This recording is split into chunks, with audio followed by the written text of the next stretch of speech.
గంగూరు సింధూర. నేను మాజీ మంత్రివర్యులు నారాయణ గారి పెద్ద కుమార్తెను.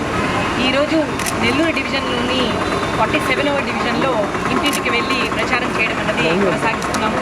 ఇక్కడున్న టీడీపీ కార్యకర్తలు అలాగే అయితే మీ అందరికీ తెలుసు 47 వార్డ్ నెల్లూరు నగరంలోనే ఉన్న వార్డ్స్లో one of the largest ward. ఇక్కడ 12 బూత్స్ ఉన్నాయి. వీటిని నేను గత 3 నెలలుగా ఇంటింటికి వెళ్ళి ఇక్కడ ఉన్న ప్రజల యొక్క సమస్యలు తెలుసుకోవడం, దానికి పరిష్కారాలన్నది తెలుసుకోవడం జరుగుతుంది. అయితే ఆ ప్రాసెస్లో నేను వివిధ రంగాల్లో ఉన్న ప్రొఫెషనల్స్ని కలవడం అన్నది జరిగింది. అయితే వాళ్ళకున్న డిఫరెంట్ ప్రాబ్లమ్స్, ప్రతి రంగంలో కొంత ప్రాబ్లమ్స్ అన్నది వాళ్ళు ఫేస్ చేస్తూ ఉంటారు. ఆ ప్రాబ్లమ్స్ వాళ్ళు ఏం ఫేస్ చేస్తున్నారో చూస్తున్నాను.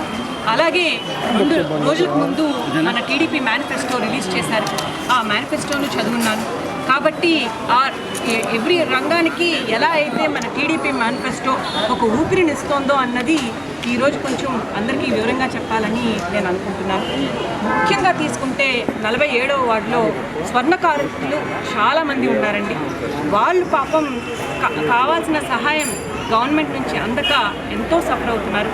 అయితే ఈ స్వర్ణకారుల కోసం సపరేట్గా కార్పొరేషన్ ఎస్టాబ్లిష్ చేసి వాళ్ళని అప్లిఫ్ట్ చేయడానికి, ఆర్థికంగా అప్లిఫ్ట్ చేయడానికి టీడీపీ గవర్నమెంట్ సాయం చేస్తుందని మేనిఫెస్టోలో క్లియర్గా మెన్షన్ చేశారు. దీన్ని డెఫినెట్గా నారాయణ గారు సూచన తప్పకుండా మన స్వర్ణకారులందరికీ అందిస్తారని నేను కోరుకుంటున్నాను. అలాగే మనం తీసుకుంటే ఇక్కడ చాలామంది డ్రైవర్లుగా ప్రొఫెషనల్గా వర్క్ చేస్తున్న వాళ్ళని నేను కలుస్తున్నాను. వాళ్ళంతా ఒకటే అంటున్నారు, అమ్మాయి వైఎస్ఆర్సీపీ ప్రభుత్వం డబ్బులు ఇస్తున్నాం ఫ్రీగా అని చెప్పి ₹1 ఇస్తున్నట్టు చూపిస్తున్నారు, కానీ ₹10 ట్యాక్సుల ఫాముల్లోనో లేకపోతే ఫైనల్ ఫాముల్లోనో మా దగ్గర నుంచి తీసుకెళ్ళిపోతున్నారు, మేము ఎలా బతకాలి అని.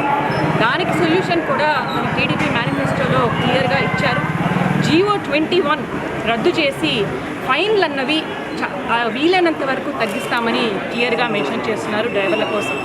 అలాగే గ్రీన్ ట్యాక్స్ ఏదైతే ఉందో మీరు కానీ కరెక్ట్గా గమనిస్తే కంట్రీ మొత్తంలో గ్రీన్ ట్యాక్స్ యావరేజ్న స్టేట్స్లో ప్రతి స్టేట్లో 4 to 6% మధ్య ఉందండి. 4 నుంచి 6% మధ్య ఉంది. అటువంటిది ఆంధ్రప్రదేశ్లో గ్రీన్ ట్యాక్స్ 15% ఉంది.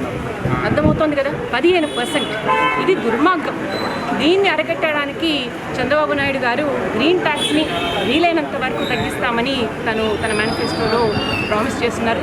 ఇది డెఫినెట్గా డ్రైవర్లందరూ ఉపయోగించుకుంటారని నేను అనుకుంటున్నాను.